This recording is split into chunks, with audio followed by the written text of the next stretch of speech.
2 de Pedro, capítulo 1, versículos 8 a 15, diz assim a palavra do Senhor: porque se essas qualidades existirem e estiverem crescendo em sua vida, elas impedirão que vocês, no pleno conhecimento de nosso Senhor Jesus Cristo, sejam inoperantes e improdutivos. Todavia, se alguém não as tem, está cego, só vê o que está perto, esquecendo-se da purificação dos seus antigos pecados. Portanto, irmãos, empenhem-se ainda mais para consolidar o chamado e a eleição de vocês, pois se agirem dessa forma, jamais tropeçarão.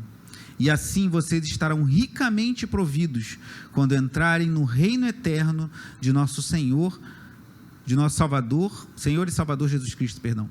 Por isso, sempre terei o cuidado de lembrar-lhes estas coisas, se bem que vocês já sabem e estão solidamente firmados na verdade que receberam.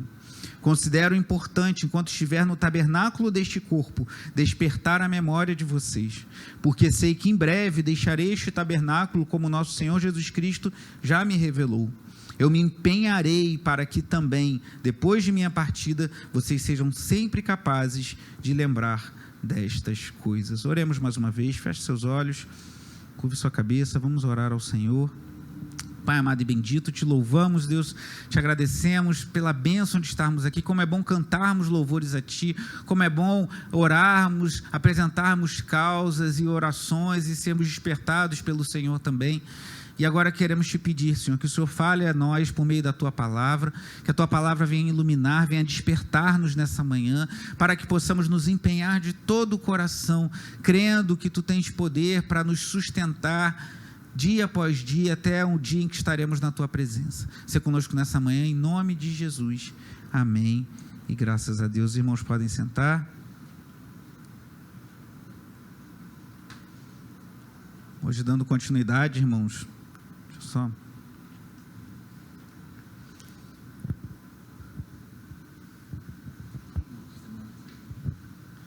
Vou pedir uma ajuda aqui aos universitários.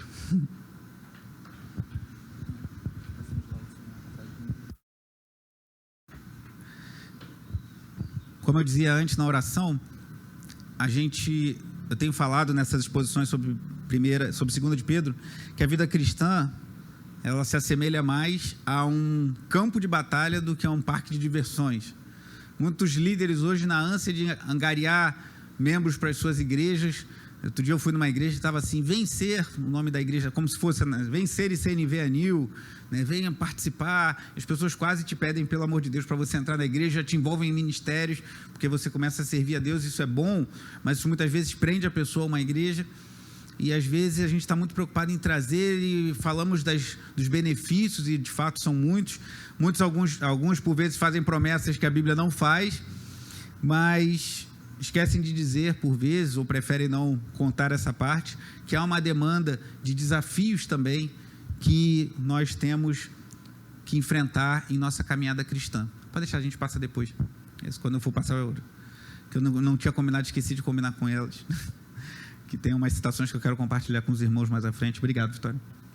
Mas, irmãos, como eu tenho falado, 1 de Pedro, na sua primeira epístola, Pedro nos adverte sobre o cuidado com a perseguição. Oramos há pouco pelos irmãos no Afeganistão, uma situação terrível, dramática, e pedimos a Deus que os sustente, eles que têm passado por desafios tão grandes. Imagina você agora, um cristão lá, temendo que um grupo armado chegue à porta da sua casa e, descobrindo que você é cristão, possa querer te prender ou mesmo tirar sua vida. Pedro fala sobre isso na primeira epístola. Na segunda epístola, ele está combatendo outro risco à igreja, mas não que vem de fora, mas que vem de dentro, os falsos ensinos. Eu vou fazer uma breve recapitulação nos versículos anteriores ao que comecei a ler, versículos 1 a 7, e lembrando um pouco da mensagem, mas vou passar bem rápido para a gente poder se dedicar no tema de hoje. Se você quiser voltar nisso, ouça as mensagens anteriores, temos disponibilizado o áudio das mensagens dessas séries. Então, as 3 mensagens anteriores eu vou me debruçar, detalhar isso melhor, mas só para nos lembrar, 2 de Pedro, capítulo 1, versículos 1 e 2, Pedro diz assim: Simão Pedro, servo e apóstolo de Jesus Cristo, àqueles que mediante a justiça de nosso Deus e Salvador Jesus Cristo, receberam conosco uma fé igualmente valiosa. Eu falava nas mensagens anteriores, Pedro mostra aqui que Deus fez tudo. Por sua graça em Cristo Jesus, Ele nos concede todas as coisas, porque Pedro se apresenta como servo e apóstolo, e fala que, aqui no versículo 2, que graça e paz lhe sejam multiplicadas pelo pleno conhecimento de Deus e de Jesus nosso Senhor. Eu falei que lá no grego essa palavra conhecimento é uma palavra diferente. Conhecimento normalmente é a palavra gnosis, e lá é epignosis, que possivelmente, alguns comentaristas falam, diz algo além de um conhecimento meramente racional, mas como tem dito, diz respeito a um conhecimento relacional. Nós precisamos conhecer Jesus pelas coisas que sabemos dele, pelas coisas que nós aprendemos acerca da pessoa de Jesus, mas também num relacionamento pessoal com Jesus. Então, primeira coisa, Deus nos tem dado tudo, graça e paz. A segunda, versículos 3 e 4, Ele fez tudo por nós, perdão, e na segunda, Ele tem nos dado tudo, versículos 3 e 4, seu divino poder nos deu tudo de que necessitamos para a vida e para a piedade, por meio do pleno conhecimento daquele que nos chamou para a sua própria glória e virtude. Versículo 4, dessa maneira, Ele nos deu as suas grandiosas e preciosas promessas, para que por elas vocês se tornassem participantes da natureza divina e fugissem da corrupção que há no mundo causada pela cobiça. Então Deus não só fez tudo em Cristo por nós, ao Cristo ter morrido na cruz, ressuscitado, depois subiu aos céus e enviou o Espírito Santo, e esse Espírito Santo de Deus nos convence do pecado, da justiça e do juízo, tira o nosso coração de pedra, coloca um coração de carne, nos traz para Ele. Deus não só fez tudo no passado, mas Ele pega essa verdade e aplica em nossos corações pelo seu divino poder, pelo pleno conhecimento, que volta a dizer, eu vou insistir nisso, que isso precisa ficar marcado em nossos corações, é um conhecimento que diz respeito a sabermos coisas sobre Jesus, mas também a caminharmos com Ele, a nos relacionarmos com Ele, e Ele nos dá preciosas promessas. Então Ele nos dá tudo e nos dá promessas, mas diferente do que ouvimos em muitos louvores e muitas pregações hoje em dia, a promessa aqui não é que você vai ter um carro do ano, a promessa aqui não é que você vai ter uma casa própria, que você vai ter o emprego dos sonhos, embora Deus também nos abençoe nessa dimensão, mas é algo muito maior, algo muito sublime, que é de crescendo no conhecimento, nos tornarmos mais semelhantes a Jesus Cristo, em quem nós vemos claramente toda a virtude de Deus e a sua glória, como diz lá em Hebreus capítulo 1. Então Ele nos dá promessas para nós sermos semelhantes a Jesus e fugirmos da corrupção que há no mundo causada pela cobiça. E a gente vive numa sociedade que estimula muito a cobiça, irmãos. A nossa sociedade estimula muito a você cobiçar coisas, mas isso não é algo novo. Lá no Éden, foi o que Satanás fez ao fazer o primeiro casal cobiçar o fruto que era proibido, e eles caíram. Então, desde o início, a cobiça sonda o coração do homem.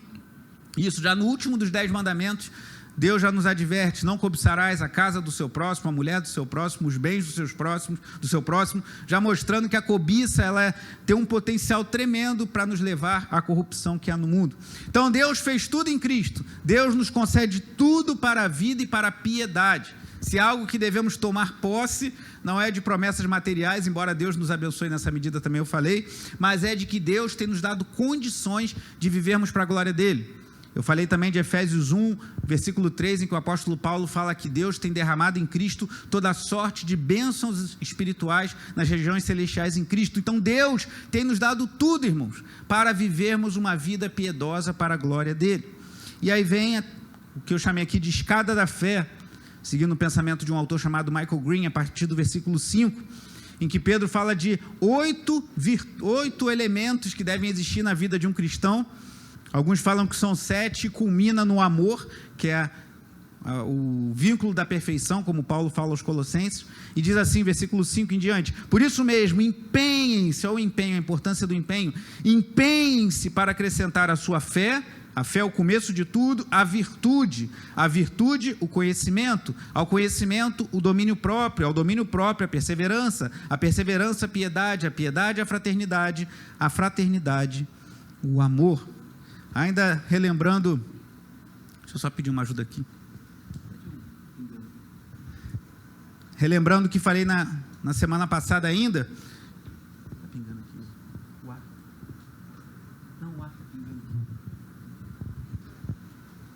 Está com um probleminha aqui no ar-condicionado, mas já vamos resolver. Aí temos que dar uma improvisada por hora. Mas eu falava semana passada que a fé é a pedra fundamental, é a base de tudo. A virtude é a excelência. Até falei que um autor fala da semelhança a uma faca. Uma faca excelente é uma faca que corta. Se a faca não cortar, não serve para nada. Nós, como cristãos, temos virtude à medida que somos mais parecidos com Cristo. Aí ele fala a fé, a virtude, o conhecimento. Essas três primeiras são fundamentos básicos para a nossa vida cristã, irmãos. E fique bem atento a isso, porque disso aqui vai vir o que a gente vai falar na sequência nos textos que lemos no início. Então, fé, virtude, a fé é a base de tudo, a fé em Jesus Cristo. A virtude, nós vivemos de modo a glorificar a Deus. Aquele papo de, não, eu sou crente, eu creio em Jesus, mas eu vivo do jeito que eu quero, eu vivo em fornicação, eu tenho um relacionamento que não tem as bênçãos de Deus, mas está tudo certo. Ou então eu sou cristão, mas eu sonego impostos, eu faço coisas aqui. Não, viver uma vida virtuosa não está de acordo com o que a palavra de Deus nos ensina. Virtude, conhecimento, sabermos coisas acerca de Deus. Então, a partir desses três, fé, virtude e conhecimento, nós formamos uma base para viver uma vida cristã que se manifesta nos três seguintes: domínio próprio, perseverança e piedade. Como reagimos às adversidades? Como reagimos quando as coisas ruins acontecem com a gente? Com domínio próprio, seguramos a onda, aguentamos a pressão em meio às dificuldades. Com perseverança, manter a chama acesa, uma disposição firme mesmo diante dos desafios. E com piedade, que é dependência de Deus. Então, por termos fé, virtude e conhecimento, nós vamos acrescentar também o domínio próprio, o controle das paixões, a perseverança e também domínio próprio, perseverança e a piedade, uma vida totalmente dependente de Deus. E aí vem os dois últimos: a fraternidade, que é você ter amor pelo próximo, e o amor, que é a conjunção de todas essas coisas. Então, após essa introdução um pouco extensa, mas que eu quis relembrar um pouquinho, porque nós já entramos no versículo 8, Pedro falando, porque se essas qualidades, então quis relembrar, porque senão a gente não ia saber de quais qualidades ele estava falando. Que qualidade? A fé, a virtude, todas elas. O domínio próprio, o conhecimento, a perseverança, a piedade, a fraternidade, o amor. Aí assim entramos no versículo 8, que diz, porque se essas qualidades existirem e estiverem crescendo em sua vida, elas impedirão que vocês, no pleno conhecimento de nosso Senhor Jesus Cristo, sejam inoperantes e improdutivos. E aqui eu quero chamar a atenção, irmãos, porque às vezes quando a gente traz uma exortação à igreja, às vezes as pessoas ficam com a sensação que a gente que está pregando, ou trazendo algo à igreja, que a gente está assim com sangue nos olhos e quase falando, seus pecadores, raça de víboras, vocês vão todos para o inferno.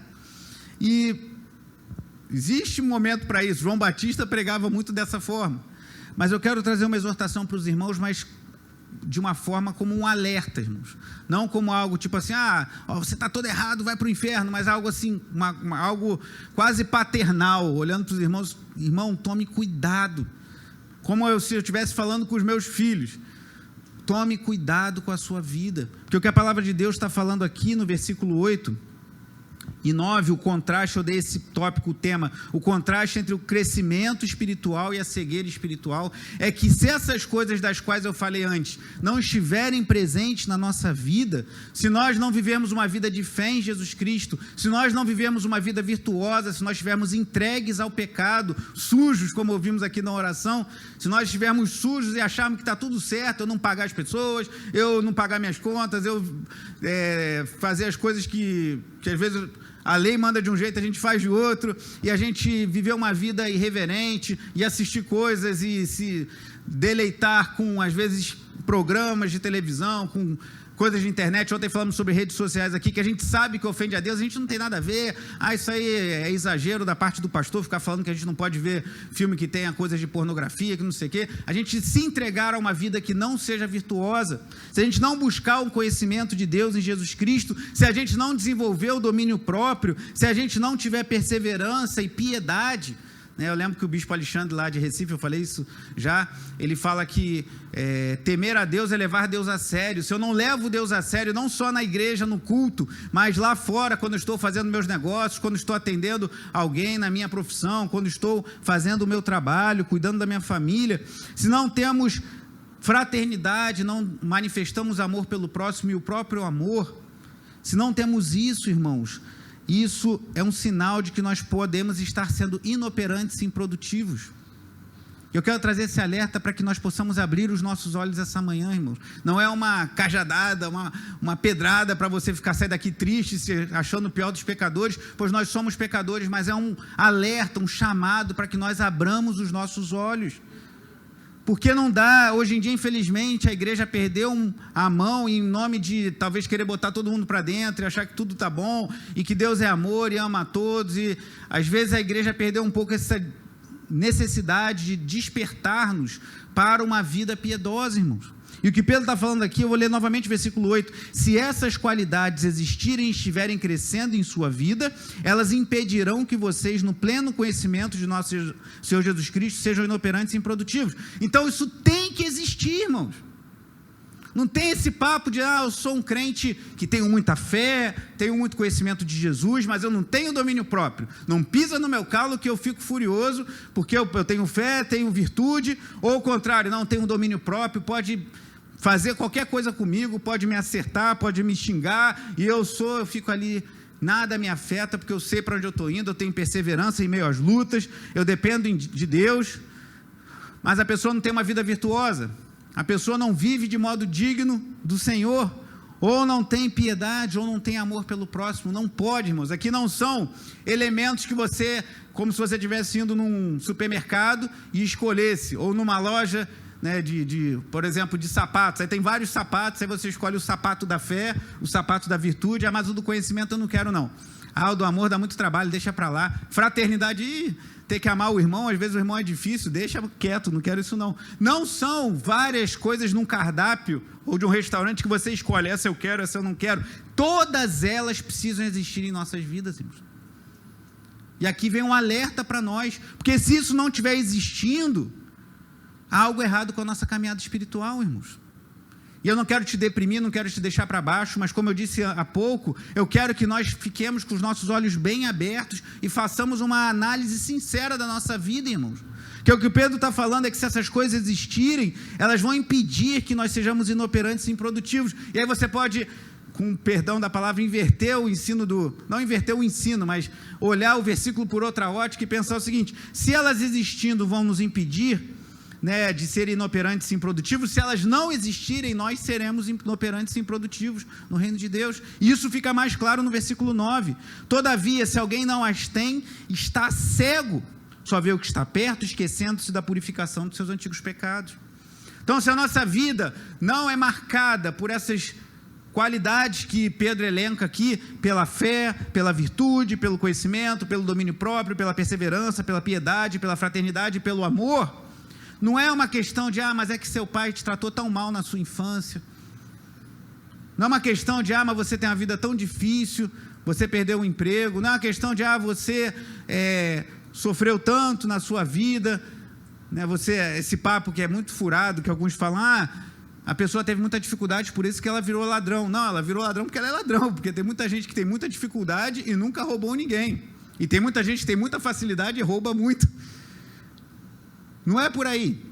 Então, se essas coisas não existem, irmãos, versículo 9 é muito duro. Se alguém não as tem, está cego.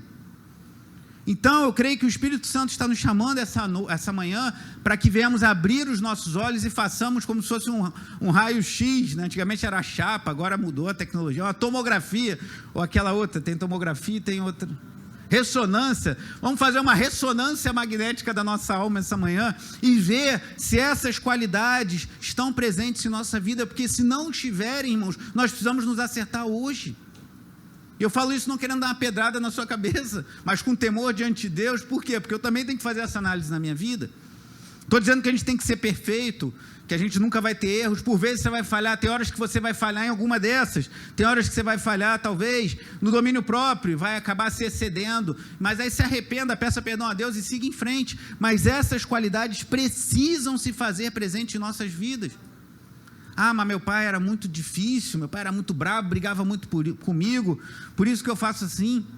Irmãos, a Bíblia diz lá no Antigo Testamento, para quebrar de vez essa história de maldição hereditária, lá em Ezequiel capítulo 18, se você quiser você pode ler depois, que se o pai for ladrão e o filho for justo, o filho certamente viverá.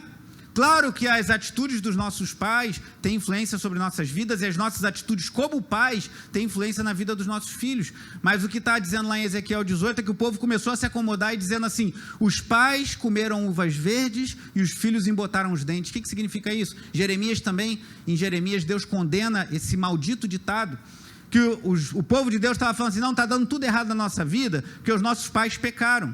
Comeram uvas verdes. Quando você come uva verde, não dá uma aflição no dente? Olha o dentista aí, ó. Não dá uma aflição no dente? Então, estavam falando, meu pai comeu a uva verde e a aflição no dente deu em mim. Mas Deus fala, furada, se você se arrepender dos seus pecados e voltar para Deus, teu pai pode ser a pior pessoa do mundo, que eu te conduzirei à vida. Em outras palavras, o que Deus diz em Ezequiel 18. Então, irmãos, isso precisa estar presente em nossas vidas. Isso não é legalismo, isso é um despertamento que precisamos ter, irmãos, para não sermos cegos, que o Pedro diz, não é assim, Pedro não chega a dizer, você está doente. Paulo, quando fala sobre a ceia, lá em 1 Coríntios 11, ele fala que alguns que estavam participando da ceia do Senhor de forma inadvertida estavam doentes, por isso que há muitos doentes na igreja. E aqui Pedro fala, todavia, se alguém não as tem, está cego, só vê os que está perto, ou seja, está com uma visão limitada, esquecendo-se da purificação dos seus antigos pecados. Irmãos, por isso, eu vou falar isso mais à frente, que nós precisamos constantemente ser lembrados do sacrifício de Jesus na cruz. Por isso que nós celebramos a ceia do Senhor constantemente, porque é uma ordem do Senhor, mas também para nos lembrarmos que os nossos pecados foram perdoados na cruz. E nós precisamos nos lembrar disso o tempo todo, senão nos perdemos, irmãos. Então, a primeira coisa, o contraste entre crescimento e cegueira espiritual. Em que lugar você está nessa história? Em que lugar eu estou? Será que eu me acomodei? Ou eu vou permitir essa manhã que o Espírito Santo me dê uma chacoalhada e que eu faça uma análise e veja dentro dessas 8 virtudes, em quais delas eu preciso crescer, talvez em todas, ou em quais delas eu tenho faltado, e pedir misericórdia a Deus que me revista para eu não viver cego, improdutivo, inoperante, mas que eu viva para a glória de Deus.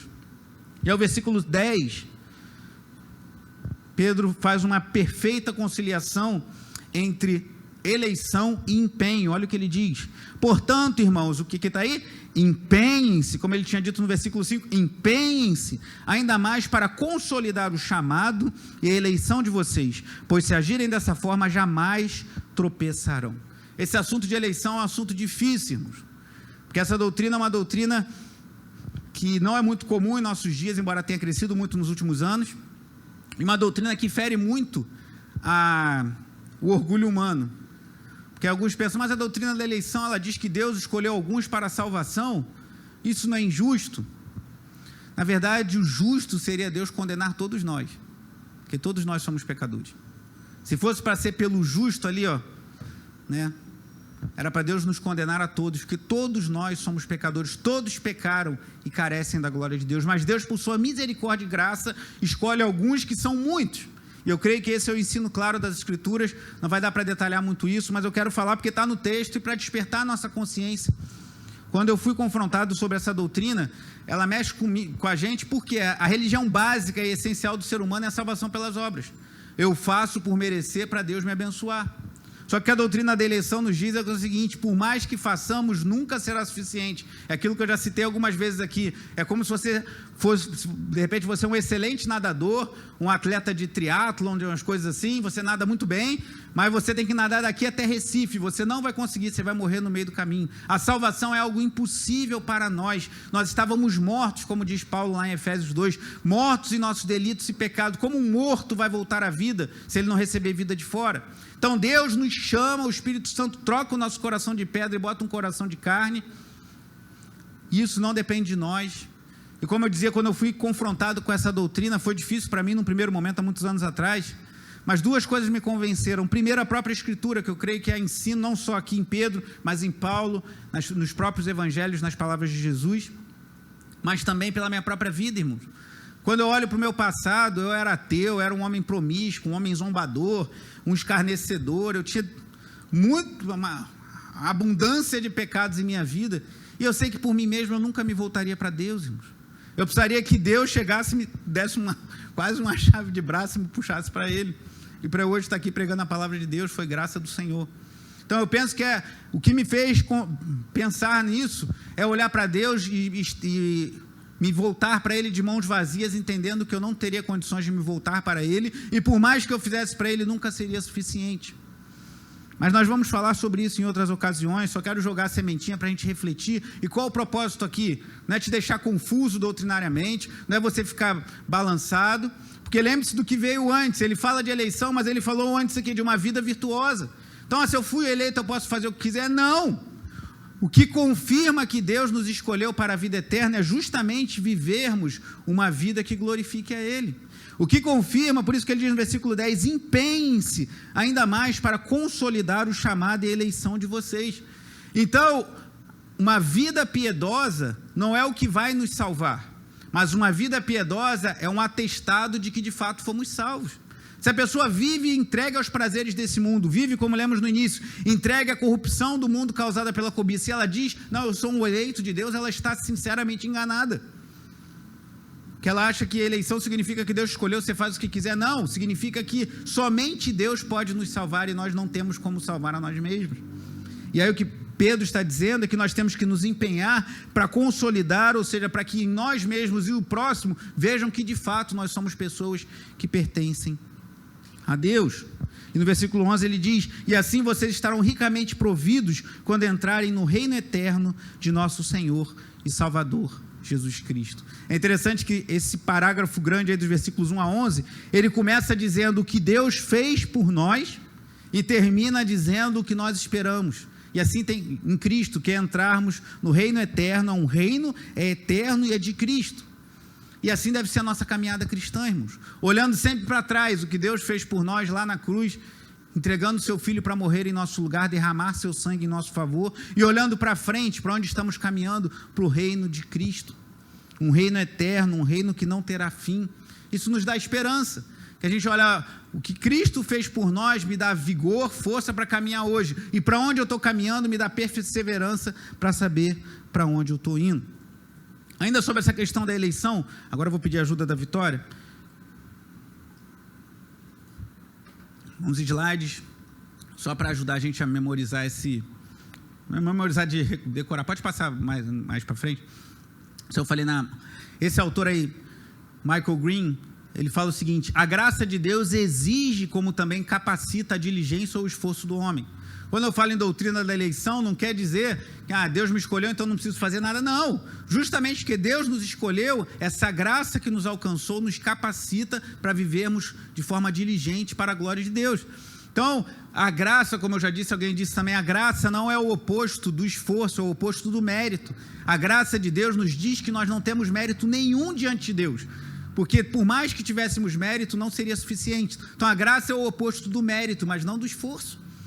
Então, se eu creio que Deus me escolheu para a salvação, porque por mim só eu nunca poderia me voltar para Deus, eu tenho que me empenhar mais ainda. E uma das pessoas que é muito criticada nesse assunto é o teólogo reformado, que também foi um pastor, João Calvino. E o que Calvino teria a dizer sobre isso? Quando fala em doutrina da eleição, muita gente logo lembra do reformador genebrino João Calvino, lá de Genebra. Ele era francês, mas serviu em Genebra, na Suíça. O que Calvino teria a dizer? Eu vou mostrar algumas frases dele, do comentário dele sobre 2 de Pedro. Olha o que ele diz. Palavras de João Calvino. Os que não se esforçam por uma vida pura e santa, não entendem nem mesmo as primeiras noções da fé. Então Calvino, todo mundo fala, esse negócio de eleição vem de Calvino, você é calvinista, que não sei o quê.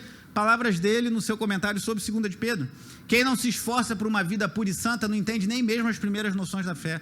Então, se alguém virar para você e falar, não, fui eleito, mas eu vivo na bagunça, eu vivo do jeito que eu quiser, e Calvino não falou que uma vez salvo, salvo para sempre, não, o que Calvino falou é que se você não se esforça por uma vida pura e santa, você não entendeu nada. Então, provavelmente você nem salvo é. Pode falar isso. E mais uma palavra de Calvino, também no seu comentário sobre 2 de Pedro. Cada um confirma a sua vocação vivendo uma vida santa e piedosa, irmãos. É o que Pedro está falando aqui, a gente confirma vivendo uma vida santa. Os filhos de Deus são distinguidos dos réprobos, ou seja, aqueles que vivem de acordo com a corrupção, por esta marca, que vivem uma vida santa e piedosa, pois este é o desígnio e o fim da eleição.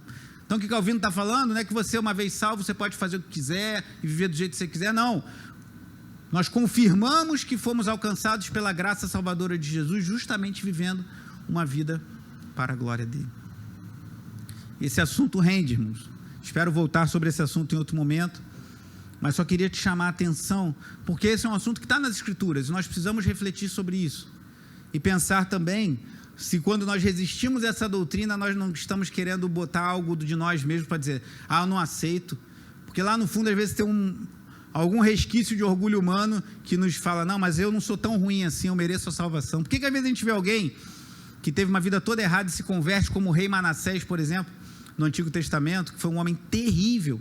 Conta a tradição que possivelmente Isaías morreu cerrado ao meio dentro de um tronco por ordem de Manassés. Ele pegou o profeta Isaías, um dos maiores profetas da história bíblica, profeta messiânico, botou dentro de um toco de árvore e mandou serrar Isaías ao meio, conta a tradição judaica.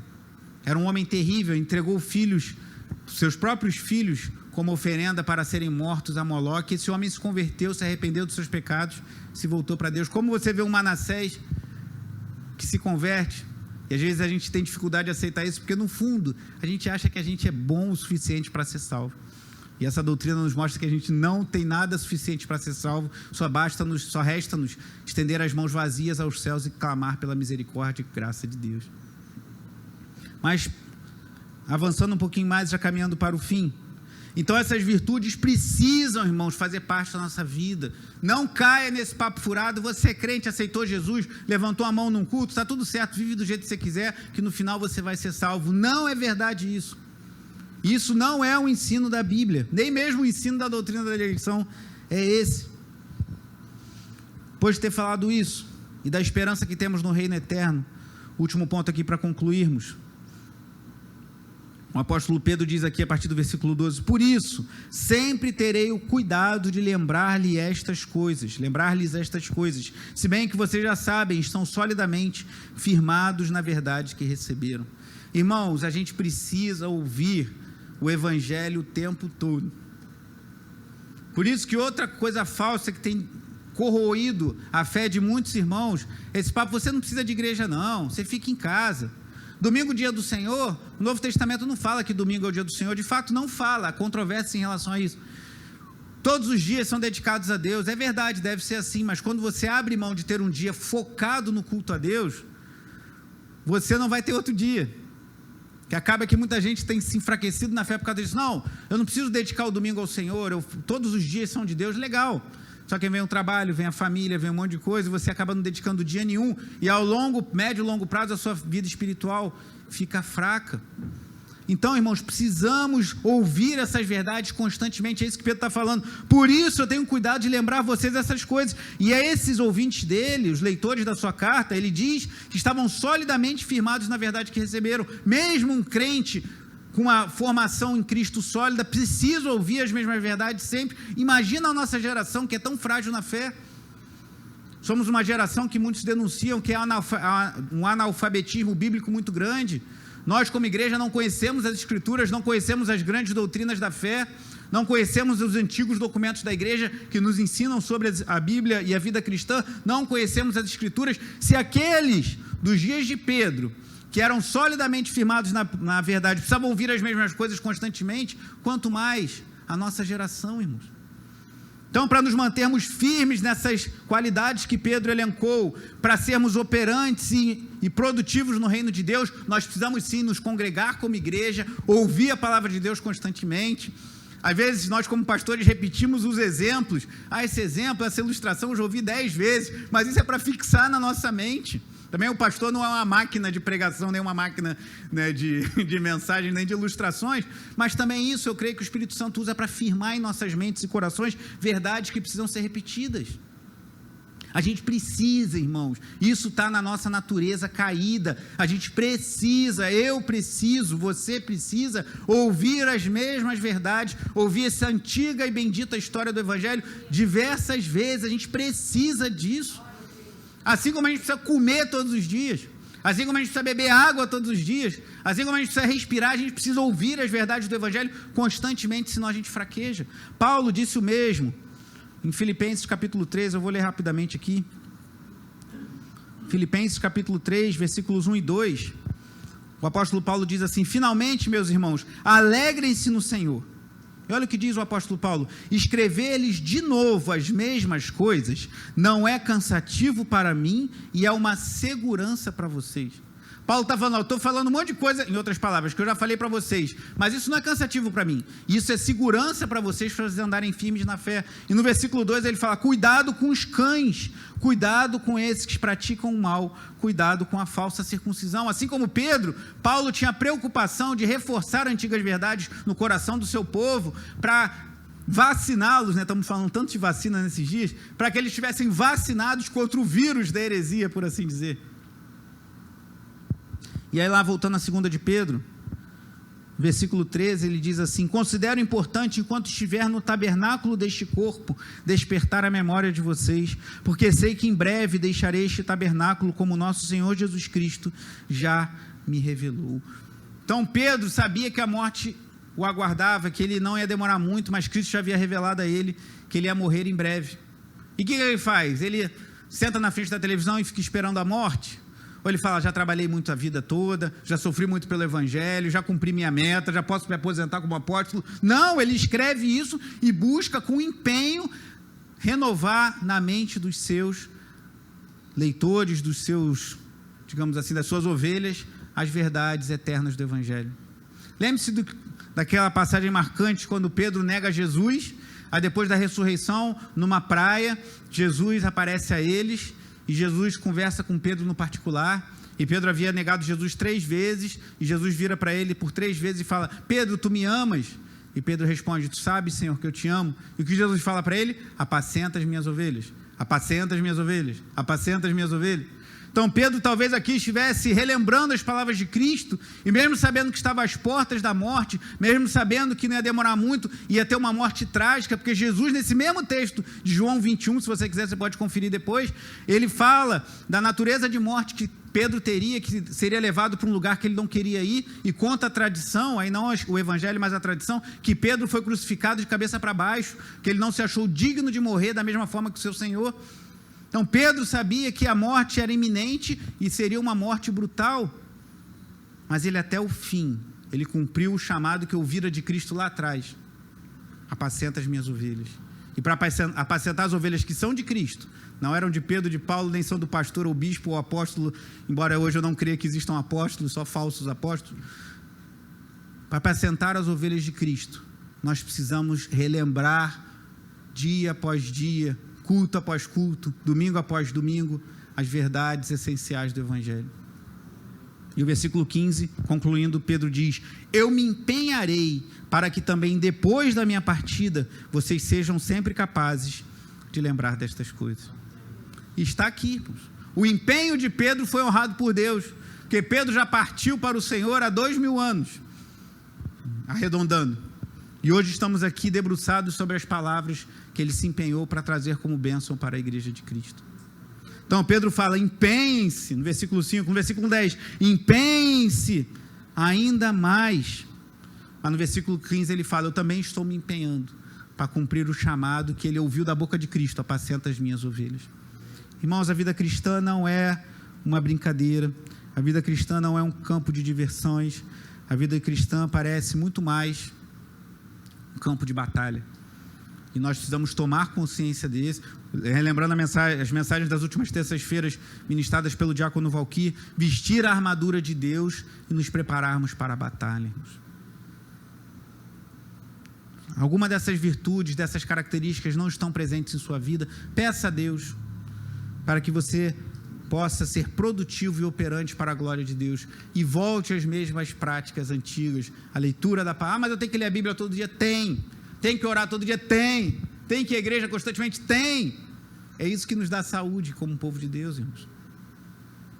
Hoje em dia muitas pessoas se impressionam com grandes eventos. Não, mas eu vou no evento, no summit de não sei o quê, no culto do milagre. Eu vi outro dia, passei no lugar, estava em culto dos milagres. A vida cristã, ela é construída tijolinho após tijolinho, domingo após domingo, semana após semana, dia após dia. E Deus vai nos agregando, vai nos concedendo graça para crescermos nele. Feche seus olhos, curve sua cabeça.